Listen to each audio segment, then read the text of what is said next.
नमस्कार मित्रांनो, तर आपण बघतोय आजच्या मराठी बिग बॉस सीझन 6चा रिव्ह्यू आणि आजचा गाजरचा टास होता मित्रांनो. पण नेमकी गाजर कोणालाच खायला मिळालं नाही, ते कृत्रिम गाजर होतं. पण गाजरमध्ये फक्त 2-3 जणांकडे गाजर होते. बरं झालं विशालला गाजर दिलं नाही. हा राखीचा निर्णय होता, तो एकदम योग्य होता. कारण की विशाल गाजर तिथं ठेवून परत पळाला होता भिडायला, ते राखीने बघितलं होतं. आणि याच्यामध्ये मला सर्वात भारी गेम आवडला तो म्हणजे तन्वीचा. तन्वीने ते उचलायचा खूप प्रयत्न केला आणि त्याला फुल नडली. नंतरून तन्वीला ते तन्वीची लायकी काढत होता, तन्वीची इज्जत काढत होता. का असं का करत होता की दुसऱ्याची तू लायकी काढतोय, तुझी स्वतःची काय इमेज आहे, तू स्वतःची इमेज बघ, तू कोणत्या टास्कसाठी कसा खेळतोय, तू एवढ्या ॲग्रेशनमध्ये खेळत असतो की समोरच्याची इज्जत ठेवत नाही, त्याला जे वाटेल ते शब्द बोलायचा हे करतो. ठीक आहे, तन्वी आज एकटी लढत होती आणि एकटीने आज तुझ्या विरुद्ध पुन्हा टोळी विरुद्ध लढत होती. आणि शेवटी जो राखीने निर्णय दिला त्याच्यात धमालच करून टाकली. तर मित्रांनो, हा जो विशाल नावाचा किडा बिग बॉस मध्ये घुसलाय, हा इतका भंगार वाटतोय की तो एका म्हणजे मुलीची इज्जत पण नाही ठेवू शकत आणि दुसऱ्या मुलीला तर त्यांनी फसवणंच राहिले बिग बॉस मध्ये आणि ती मुलगी पण फसल्या गेलेली नाही. तो राखी पण बोलत होती की हा पोरींना तिथं फसवतोय आणि या पोरी त्याच्यात फसताय. अरे बाबा, तुझं वय 49, त्या मुलीचं वय फक्त 22. तुला अक्कल पाहिजे ना विशाल नावाचा किडा. आणि त्याच्यात राखी सावंतनी त्यांना उघड केलं, ते सर्वात भारी झालं. कारण की 5 हप्त्यापासून असं कोणीच नव्हतं की उघड करणार. आणि ती अक्षरशः रुचिता पण त्या विशालचे पाय दाबत होती. नाही, विशाल दाबत होता. विशाल दाबत होता, रुचिताचे पाय दाबत म्हणजे होता. ऍक्च्युली तो गोडी मध्ये ना हे करतोय. आणि जर समजा राखी जर बिग बॉस मध्ये नसती गेली तर आपल्याला कळायला पण नसते. आम्ही मागच्या व्हिडिओत बोललेलोय. आणि राखी काढती मुद्दे, एकदम बरोबर आणि क्लिअर मुद्दे काढते. आजच्या पण बिग बॉस मध्ये राखीने रोशन भजन करला, चांगलं त्याचं भजन वाजवलंय. त्याच्यामुळं कशामुळं की तो खरंच नल्ले आहे. आम्ही स्वतः म्हणतोय, मी अगदी तर चांगलं समजत होतो त्याला, मस्त गेम खेळेल, विशालच्या विरोधात खेळेल असं तसं आम्हाला खूप वाटलं होतं. आणि हा तर ते मागच्या वेळेस नाही का आपल्या बिग बॉस मध्ये एक जण होता, अरबाजच्या संगती करायचा, तो वैभव शेपूट बोलत होता. बाहेर आला मग त्याला समजलं अरे आपण तर शेपूट होतो, आपण तर मेन खेळलोच नाही तिथं. ते आपण त्याला मागच्या याच्यात पण नाव दिलं होतं विशालची बायको, अरबाजची बायको. आणि यावेळेस विशालची बायको कोण नव्हतं, रोशन भजनकर. म्हणजे दरवेळेस बिग बॉस मध्ये एक नाही कोण ना कोणी बॉडीगार्ड टाकतात आणि तो बॉडीगार्ड माती खातो म्हणजे खातो. आणि 100% रोशन निघाला. गाणी राखीने बरोबर बोलली तू नल्ला आहे, आणि त्याच्या बरोबर सचिनला बी बोलली तू नल्ला आहे.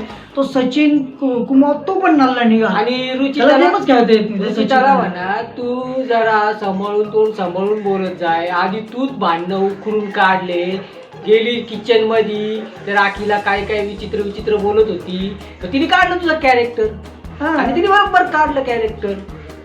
तिचं काय चुकलं, तिने बरोबर जे आहे ते कॅरेक्टर मध्ये सांगून मोकळी झाली की तू त्या विशालचा सहारा घेते, विशालच्या माग पळती, विशालच्या हे करते, गेम साठी तू करते. बरोबर परफेक्टली तिने तो मुद्दा काढून बरोबर बोलली ती. त्याच्यानंतर तिने काय ते नाटंकी केली, ते गॅसचे बर्नर. आणि ती काय म्हणत होती रुचिता की माझं कॅरेक्टर काढलं. तर मित्रांनो तुम्ही सांगा मला, त्या विशालनी ज्यावेळेस तन्वीची औकात काढली, लायकी काढली, कुठे गेली होती तेव्हा ती तन्वी रडतही नव्हती काही, फक्त आणि रुचिताची फक्त काय काढलं असं कॅरेक्टर काढलं. तिची चुकी होती. तीच किचन मध्ये जाऊन त्या राखी तिला माहिती कबूल केलं की माझं विशाल सांगते मी हे झाले, अटॅक झाले, आमचं मी त्याला जीव लावते. त्याच्यामुळे राखीने पण ऐकलं ते, आणि राखीने बरोबर तिला राखीला तर मुद्देच पाहिजे, ते मुद्दे बरोबर काढले तिने. तर याच्यामध्ये राखीने आज परफेक्टली रुचिताची विकेट घेऊन टाकलेली आहे, तिची लायकीच काढली. हे एक ते कोणाला 5 हप्त्यात जमलं नाही ते राखी काढायचे. ते राखीने 2 दिवसात येऊन दाखवले सगळ्यांचे लेखा चुका बाहेर आणला. रुचिता कशी आहे, तन्वी कशी आहे, बाकी रोशन कसा आहे, सचिन कसा आहे, त्यांचे ओरिजिनल चेहरे सगळ्यांचे ओरिजिनल चेहरे बाहेर काढले. आणि तुम्ही विचार करा मित्रांनो, आपल्याला 4 हप्त्यापर्यंत हे टास्क मध्येच रमवत होते की असा टास्क यायचा तो, आणि यांचं बोलणं कमी राहायचं आणि ती फक्त रुचिता तडपड करायची, आपल्याला ते दाखवत होते. या हप्त्यामध्ये टास्क कमी झालेला आहे पण मुद्दे इतके पद्धतशीर निघाले आणि बघायला पण मजा येते. तर याला म्हणतात खेळणं, आणि ते खेळणं खरं म्हणजे त्यांना राखी सावंत कोणीच खेळू शकत नाही. आणि हे बिग बॉसला माहित होतं, परफेक्टली तिने टोला मारला आणि तो परफेक्ट लागत गेला. आणि रोशन दादाचं मगाशी भावानी काढलं होतं, खरंच रोशनला खेळताच येत नाहीये, तो खरंच नाललाय. तो मुद्दे मांडता येत नाही. जुना एखादा तो मुद्दा घेतो की मी यांच्या विरुद्ध गेलो होतो, 2 हप्ते विरुद्धच करत होता आणि बोलायची तमीज नाही राहिली. आणि मला वाटलं होतं रोशन भजनकर खेळल, आपण रोशन भजनकरला सपोर्ट करू, पण शक्यच नाही. आपण सपोर्ट काय, त्याला काही सपोर्टही नाही. आणि मेन म्हणजे ते रोशन भजनकर पेक्षा भारी तो छोटा प्रभू तो निघाला. तोंडावर डायरेक्ट काय कोणी चुकीचं बोललं तोंडावर बोलून खचकडून मोकळा.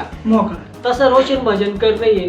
पण एक गोष्ट मित्रांनो, राखी आल्यापासून आपला जो राकेश बापट आहे त्याच्यामध्ये असं वाटतंय मला काहीतरी भांडण्याचं थोडंसं उमेद वाटली आहे. कारण की तो आज इतका भांडत होता, हू हा आणि रुचिताला उत्तरं देत होता. त्याच्यानंतर राखी आल्यानंतर अनुश्रीमध्ये खूप बदल झाला. अनुश्रीमध्ये आधीच बदल झाला होता. अनुश्री इंडिव्हिज्युअल खेळती, ती म्हणती, पण आम्हाला नाही वाटत तिचं इकडचं सपोर्ट तिकडचं इकडे करते. ते सगळं झालं. पण एक नवीन आता स्टोरी बिग बॉस मध्ये सुरू झालेली आहे, ती म्हणजे करण आणि प्राजक्ता. तर आता प्राजक्ताची ही लव्ह स्टोरी तुम्हाला वाटतं रिअल आहे? नाही, ही रिअल नाही. कशावरून? कारण की आता प्राजक्ताला तर गेम खेळता येत नाही, तिला बुद्धी काढता येत नाही, तिला काहीच करता येत नाही. मग आता काय करायचं हा पर्याय तिच्याकडे राहिला नव्हता. मग करण भाऊ आणि प्राजक्तानी, करण वहिनी आणि प्राजक्तानी एक विचार केला दोघांनी बसून की आपण लव्ह ट्रायंगल चालू करू, म्हणजे आपल्याला बाहेरून सपोर्ट भेटेल. तर मित्रांनो, असे फेक लव्ह ट्रायंगलला आपण सपोर्ट करणार नाही करणार.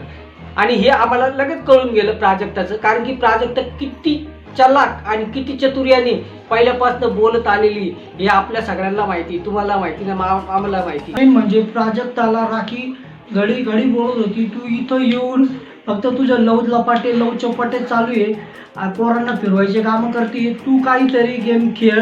आणि काहीतरी म्हणती, ती काय म्हणती की माझा आवाज बसून जाईल, मला एवढं ओरडता येत नाही, मला खाली पातळीवर बोलता येत नाही. पण मग तुला खाली पातळीवर बोलता येत नाही, पण मग तू खाली पातळीवर आता ही फेक लव्ह स्टोरी घेऊन जे तुमचं राडगाणं चालू होणार आहे ते आम्हाला कशाला दाखवत आहे की आता मेन म्हणजे फक्त ही लव्ह स्टोरी त्यांनी महाराष्ट्राला लोकांना वेड्यात काढण्यासाठी चालू करताय. कारण की यांना असं वाटतंय की शिव ठाकरे विनर झाला होता की त्याची लव्ह स्टोरी तिथं गाजली होती, पण त्याची लव्ह स्टोरी ती फेक नव्हती. त्या टायमाला बाहेर आला लाख काही झाला असेल, पण त्या टायमाला ती फेक नव्हती, दोघं रिअल होते, त्याच्यामुळे तो गाजली होती. तर अशाच जर लव्ह स्टोरी गाजली जाती म्हणून ही तोच अँगल इथं दोघं जण करण आणि प्राजक्ता वापरते. तर मित्रांनो, त्याची कॉमेडी पण फसली करणची. आता करणला पर्याय नव्हता राहिला, मग आता करायचं काय? आणि एक तर त्याला खेळता पण येत नाही, बुद्धी काढता येत नाही. मेन म्हणजे सचिन काय नाव आहे त्याचं, सचिन कुमावत. कुमावत. तर सचिन कुमावतला राखी बोलली की तू नल्ला आहे. मग तू बरोबर नल्लाच आहे ना, कशावरून? तुला तर समजत नाही समोरच्याचं बोलणं, तुझ्यावरून बोलताय, तू ते ह्या कानाने ऐकून ह्या कानाने टाकतो, तुझ्यावर घात काढताय. त्याचं बोलणं काय होतं माहिती का? नाही, आता टास्क मध्ये झालेलं आहे. प्राजक्ताने त्याच्यावर वार केला एवढा, तरी त्याला ते समजलं नाही. नाही समजलं. मग तू नाललाच आहे ना, म्हणजे बाहेर कोणी काही बोलून जात त्याला फक्त आणि त्याच्यात तो आमची सभ्यता आहे. तू सभ्यता दाखवतोय, मान्य आहे, तुलाही सभ्य, आम्हाला माहिती आहे, बाहेर पण तुलाही सभ्य असेल, अरे पण तिथं खेळ आहे, गेम आहे, गेम मध्ये तू खेळला पाहिजे ना. आम्हाला त्याच्या बाहेर बघणाऱ्याला आपल्याला काय वाटतंय की तो फक्त जर खेळतो म्हणजे सभ्यताचं खेळणं नाही, इथं काहीतरी प्रतिउत्तर. 5 हप्त्यापासून म्हणजे 5 वेळा बिग बॉसचे शो हे झाले 5 हप्ते, 5 हप्त्यापासून तू सभ्यच आहे. मला तर नाही कुठं दिसलं तू सभ्य आहे. तुझं बोलतच नाहीये, तुझं काही वक्तव्य कळतच नाही आम्हाला, तू कसं आहे काय. बरं झालं स्क्रीन टाइम कमी मिळतोय ना. आणि बरं झालं राखी आली, राखीने तुझं सत्य बाहेर काढलं. आता राखी- तरी खेळला तर टिकल, नाही तर टिकू शकत तू. राखीने पण या हप्त्यामध्ये सगळ्यांची धमाल करून टाकली. जे सगळ्यांचे चुकीचे होते ते चुकीचे character कॅरेक्टर काढले. सगळे समोर आणले. आणि मेन आता व्हिडिओ बंद करायच्या पहिले मी तुम्हाला एक गोष्ट सांगणार होतो की आयुष या हप्त्यात कुठं दिसत नाहीये.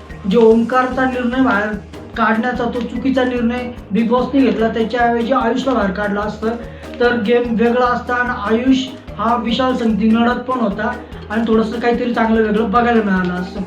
तर मित्रांनो, तुम्हाला तुमच्या याच्यामध्ये कोण आवडतं ते आम्हाला कमेंटमध्ये सांगा आणि राखी सावंतचा गेम तुम्हाला कसा वाटतो हे आम्हाला कमेंट करून सांगा. तर व्हिडिओ आवडले असेल तर लाईक करा शेअर करा आणि सबस्क्राईब करायला विसरू नका.